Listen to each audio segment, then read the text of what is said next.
Bien-aimés dans le Seigneur, nous sommes très contents de vous trouver nombreux sur notre chaîne. Cette chaîne, c'est toute une école. Nous voulons décortiquer des petites choses que vous allez apprendre avec le temps. Nous allons voir quel est le plan de Dieu à la création de l'homme. Qu'est-ce qui était dans la tête de Dieu et comment Dieu voyait la chose. Et en plus de cela, nous connaîtrons également comment l'homme lui-même est en train de vivre la parole de Dieu. Voilà pourquoi c'est pour cette raison nous disons, cette émission sera pour vous une solution à votre problème de vie. Parce que nous parlons de la vie de l'homme. Nous disons ceci, dans la vie de l'homme, il y a des hauts et des bas. Selon la parole de Dieu, l'homme a été créé pour dominer. Il y a des versets dans la Bible qui sont controversés. Lorsqu'on dit par exemple que tout est possible à celui qui croit, rien ne peut vous nuire, vous serez la tête et non la queue. Tous ces versets-là, nous les acceptons, nous les prêchons, mais pour les vivre, ça devient un problème. C'est ainsi que nous disons qu'il y a quelque chose qui manque. Il y a un bouton que nous devons toucher, et ce bouton, c'est la solution que nous vous présentons dans cette émission que nous allons intituler « Le surnaturel du vin ». Et nous vous dirons également pourquoi le surnaturel du vin. Parce qu'il y a plusieurs surnaturels dans le sens de gens qui parlent. Vous savez, à la fin de ces émissions, au fur et à mesure que nous avançons, vous mettrez la différence nette entre le surnaturel du vin, le paranormal, la parapsychologie par exemple, la métaphysique, la télépathie, toutes ces choses-là, l'hypnotisme, le mermérisme, tout ça. Vous allez voir la différence entre ces choses. Mais il y a toujours une confusion, les gens confondent les tout. Alors, parce que vous êtes là et que vous voulez bien comprendre votre destinée, pourquoi Dieu vous a créé, nous allons essayer de parler avec vous pour que vous compreniez votre position sur cette terre. Je disais, lorsque vous lisez la Bible, clairement, correctement, parce que tous nous sommes dans la Bible, nous avons notre principe, là où nous disons, notre devise, là où la Bible dit oui, nous disons oui. Là où la Bible dit non, nous disons non. Là où la Bible s'était, nous nous taisons. Alors vous comprendrez que Jésus, lorsqu'il parlait, des moments, s'il arrive sur des matières qui sont sensibles et difficiles, il disait que celui qui a des oreilles pour entendre, entende. Ça, nous pouvons trouver dans la parole de Dieu. Prenons la parole de Dieu. Nous allons prendre Matthieu, ensemble avec vous.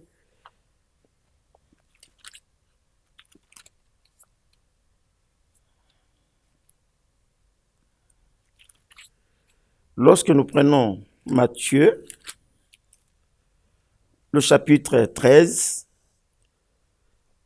il y a une parabole du semeur. Vous allez voir Jésus qui est en train de parler, il arrive quelque part, il dit au verset 9 que celui qui a des oreilles pour entendre, entende. Les disciples s'approchèrent et lui dirent, pourquoi leur parles-tu en parabole?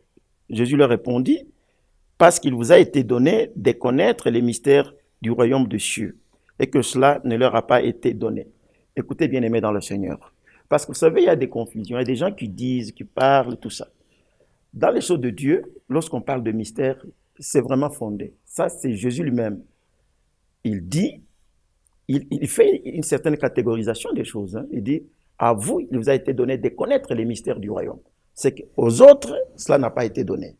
Alors, si on parle de mystère, un mystère, c'est quelque chose qu'on peut découvrir. Donc, ne dites pas que non, toute la Bible, elle est là à la portée de tout le monde. Non, non, non. Il ne faut pas dire que non, tout le monde qui croit, il peut tout comprendre. Non. Même Pierre avait dit que les enseignements de Paul sont difficiles pour certains d'entre nous. C'est-à-dire, il doit y avoir une grâce. C'est cette grâce que nous appelons les enseignements du surnaturel. Vous comprendrez, lorsque Jésus lui-même enseignait, il est arrivé à des moments où il avait trouvé que les gens ne comprenaient plus rien du tout. Il leur a dit, écoutez, j'ai encore d'autres choses à vous dire, mais vous ne pouvez pas les porter maintenant. Il faut attendre lorsque l'Esprit Saint viendra, celui-là va vous annoncer des profondeurs. Et lorsque Paul est venu, ça nous appelons dans les cours que vous allez suivre, c'est une école, nous disons, bon, c'est Paul qui est venu, qui a essayé de définir ce que Jésus avait dit. Parce que Jésus avait annoncé, il a dit, il y a des choses que vous ne pouvez pas comprendre maintenant, il faut attendre le Saint-Esprit. Alors lorsque l'Esprit est venu, c'est Paul qui nous a donné la définition, il dit, voilà, C'est ça, en 1 Corinthiens chapitre 2, vous allez lire ça à partir du verset 9e et vous descendez. Là, vous verrez Paul qui dit, il y a des choses que l'œil n'a jamais vues, il y a des choses que l'oreille n'a jamais entendues, qui ne sont point montées dans le cœur de l'homme. Ces choses-là, Dieu les a préparées pour nous qui l'aimons, au travers le Saint-Esprit. Parce que l'Esprit Saint sonde tout, même les profondeurs de Dieu. Alors là, nous pouvons dire que le Saint-Esprit, c'est l'enseignant par excellence, qui enseigne quoi? Le surnaturel. Pourquoi le surnaturel? Les choses que l'œil n'a point vues, que l'oreille n'a jamais entendues, qui ne sont point montées dans le cœur de l'homme. Vous comprenez que ces choses-là sont des choses surnaturelles. Voilà pourquoi nous allons vous enseigner le surnaturel du vin. Le surnaturel du vin, c'est Jésus. Nous l'appelons 4 messages de Jésus. Pourquoi 4 messages? Vous allez l'apprendre après. 4 messages par rapport à quoi? 4 messages pour quelle raison?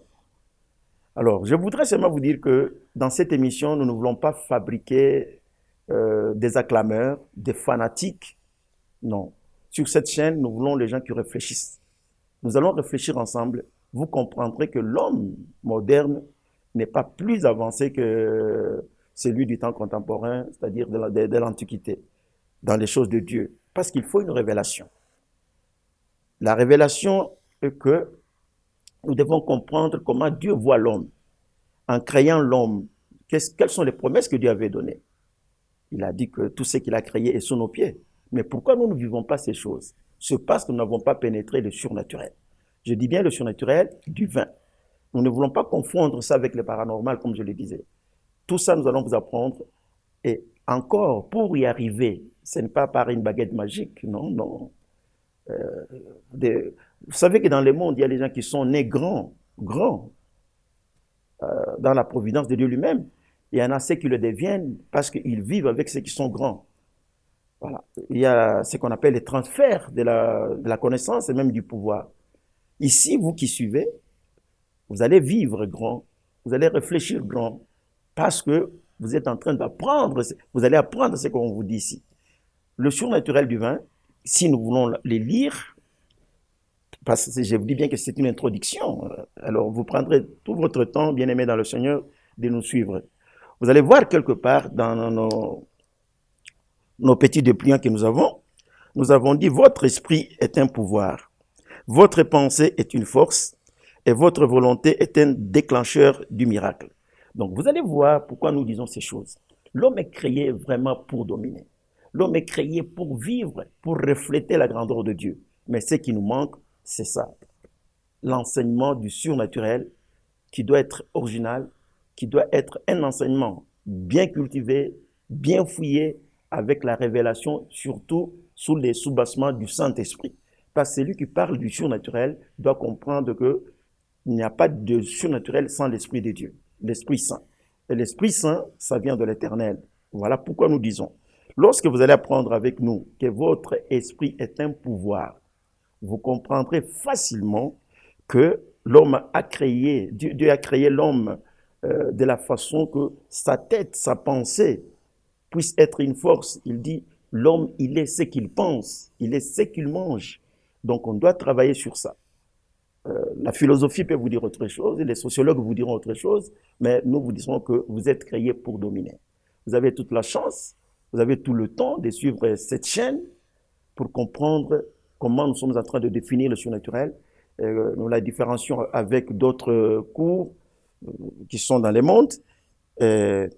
Alors, vous allez aussi découvrir ensemble avec nous, en devenant chrétien, qu'est-ce qu'il faut?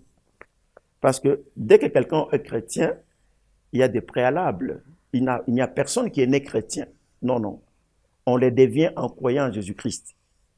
Je me rappelle dans la Bible, un jour, Paul a trouvé à Éphèse les disciples de Jean-Baptiste qui étaient là. Il leur a posé la question, est-ce que les jours que vous avez cru, les jours que vous avez été baptisés, les jours que vous avez donné votre vie au Seigneur Jésus, est-ce que vous aviez vu des manifestations du Saint-Esprit, c'est-à-dire des choses qui sont surnaturelles? Ils ont dit non, on n'a même pas entendu parler de l'Esprit Saint. Paul était très étonné, il disait, mais alors, de quel baptême avez-vous été baptisé? Le problème qui est là que lorsque quelqu'un croit en Jésus-Christ, il doit vivre quelque chose de surnaturel. La plupart d'entre nous, nous sommes dans l'église, On n'a jamais vécu quelque chose de surnaturel, pas un seul miracle, peut-être même pas un fait surnaturel qui peut nous aider à comprendre que voilà, Dieu m'a vraiment appelé. Vous allez voir dans la Bible, les cas par exemple de Moïse, le cas par exemple même dans le Nouveau Testament, le cas de notre ami bien-aimé Paul, lorsqu'il a été appelé par Dieu. Il y avait des choses. Donc dans la vie de l'homme, on doit avoir un soubassement solide. Là, ça devient, c'est ce que nous appelons votre appel ou votre vocation. Ça doit commencer par là. Je ne vous fais pas peur, mais je voudrais vous dire que vous êtes appelés à dominer, à vivre, à refléter la vie du Seigneur Jésus. Et avec nos enseignements du surnaturel divin, vous y arriverez. Vous allez aussi comprendre quelle est votre identité, comme je disais. Vous savez, dans cette terre, sur cette terre, lorsque Dieu appelle quelqu'un, ou même un enfant, même vous-même, lorsque vous fabriquez quelque chose, c'est vous qui avez l'idée exacte de ce que vous faites. J'ai toujours donné des exemples sur le mariage. Le mariage, si il faut définir le mariage, chacun va définir le mariage de sa façon. Pourquoi? Parce que c'est un problème presque à 90% culturel. Mais chacun va définir comme il veut. Si nous rentrons dans la chose, nous allons voir comment est-ce que Dieu, lui, voit le mariage. C'est lui qui avait conçu le tout premier mariage, qu'il avait initié. La définition de Dieu, c'est celle-là qui est exacte. Mais ce que nous avons selon nos cultures, ça peut ne pas être exact. Alors, comment est-ce que Dieu voit l'homme? Il dit, créons l'homme à notre image, pour qu'il domine. Ça, c'est Dieu. Il ne faut pas dire, non, écoutez, mais après tout, avec le péché d'Adam et d'Ève, tout ça, est-ce que l'homme... Non, non, non, non. Lisez bien la Bible, vous allez comprendre ce que nous sommes en train de dire. Et Dieu ne s'est jamais récusé à cause de ça. Vous allez aussi comprendre que l'homme ne peut pas dominer le monde ici sans pour autant prendre une force personnelle, c'est-à-dire dominer ses émotions à lui. Les émotions qui sont chez vous. La colère, le mensonge, ceci, tout ça. Si vous ne dominez pas ces choses, comment vous pouvez dominer l'extérieur? Commencez par dominer vos propres émotions et vous arriverez à dominer le monde. Alors, toutes ces choses-là, vous allez les apprendre. Nous allons aussi vous montrer que le pouvoir de l'esprit, c'est l'esprit seul de Dieu qui peut créer, que notre pensée est un tamis. Et après la décision, comme nous avons dit que la décision, la volonté, ça c'est un déclencheur de miracle. Et dans l'homme, il y a les ondes. Croyez-moi. Nous savons qu'il y a les gens qui enseignent la Bible est enseignée de plusieurs manières. C'est ainsi qu'il y a prolifération des églises, des fois même. Mais, je me répète, nous ne voulons pas fabriquer des acclameurs, des fanatiques. Nous voulons des gens qui vont suivre avec nous la parole de Dieu. Parce que nous disons, là où la Bible dit oui, nous disons oui. Là où la Bible dit non, nous disons non. Là où la Bible s'était, nous devons nous taire. Vous allez voir que Jésus, un jour, vous connaissez bien l'histoire, il était là dans une foule, hein, parce qu'il y avait l'enfant d'un certain sacrificateur qui s'appelait Jairus, qui était malade. Elle est même morte avant que Jésus ne vienne. Alors, les gens qui sont venus voir, lorsque le père de l'enfant est venu voir Jésus, dans cette foule là-bas, il y avait une femme qui avait la perte de sang, vous connaissez ça très bien. Cette femme-là a touché Jésus. Jésus ne les savait pas, disons les choses telles qu'elles sont. Peut-être il les savait en tant que Dieu, mais lorsque nous lisons la Bible, on nous dit que Jésus s'est exclamé, il a dit, mais qui m'a touché? Il y a quelqu'un qui m'a touché. Les disciples lui ont dit, mais non, maître, tu es entouré de gens, de gauche à droite, comment tu peux dire qui t'a touché? Il dit, non, non. Alors la femme, elle avait compris que c'était moi. Elle a dit au Seigneur, c'est moi. Elle avait directement été guérie et la perte de sang s'était stoppée à l'instant même. Là, vous voyez que Jésus, dans une autre version, il dit, j'ai senti une force sortir de moi. Ça, nous devons comprendre. Ça, c'est ça. Ce sont des enseignements que nous allons approfondir maintenant. Il a entendu une force, il a senti une force. Et vous verrez dans les Actes des Apôtres, on nous dit les disciples de Jésus, les apôtres, lorsqu'ils passaient, on étalait les malades et leur ombre, lorsque ça passait sur les malades étaient guéris. On amenait des linges, on appliquait sur le corps des Paul et des autres les pierres. Lorsqu'on amenait ces linges sur les malades, les démons sortaient. Toutes ces choses-là, nous devons les comprendre. Donc, après l'Esprit Saint, après l'état que nous appelons la pensée de l'homme, il y a les ondes qui doivent vous caractériser. Il y a les ondes des bénédictions, il y a les ondes des rejets, c'est une attraction. Vous pouvez, Dieu dit, je vais ordonner à la bénédiction de te suivre. Alors, bien aimé, comprenons les choses. Un avion ne peut pas atterrir là où il n'y a pas de piste. Donc, tel que vous êtes là, vous devez être porteur du quatrième message, c'est-à-dire porteur de miracles. Et lorsqu'on va ordonner à la bénédiction, la bénédiction ne peut pas aller tomber n'importe où. Donc la bénédiction doit tomber sur cette piste-là qui a été préparée pour ça. Et voilà ce que nous voulons faire de vous. Ne croyez pas que tout le monde qui prie peut toujours avoir la bénédiction. Non, non, non, non, non, pas ça. Ça, c'est du n'importe quoi. Même Jésus avait dit, vous priez, vous ne recevez pas parce que vous priez mal. Donc la prière, ce n'est pas tout. Il faut prier selon les normes. Lorsque vous priez selon la volonté de Dieu, lorsque vous priez, vous comprenez notre base d'enseignement sur le surnaturel. À ce moment-là, tout ce que vous demanderez, Dieu peut vous donner. Voilà, bien-aimés, ça c'est une émission introductive, comme je le disais. Nous avons voulu vous faire comprendre que désormais, sur cette chaîne, vous apprendrez des profondeurs de Dieu, vous apprendrez des choses qui sont très profondes, selon la Bible, et vous vivrez cette vie-là, la vie de domination. Vous allez dominer. Ce n'est pas un cadeau, il faut apprendre, parce que l'Esprit Saint va ouvrir votre intelligence.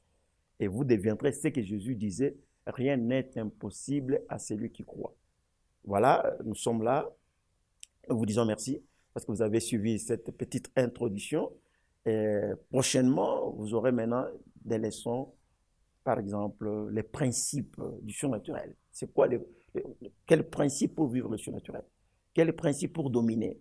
Quel principe pour vivre ceci? Voilà. Merci bien. Que mon Dieu vous bénisse. C'est ma surnaturel.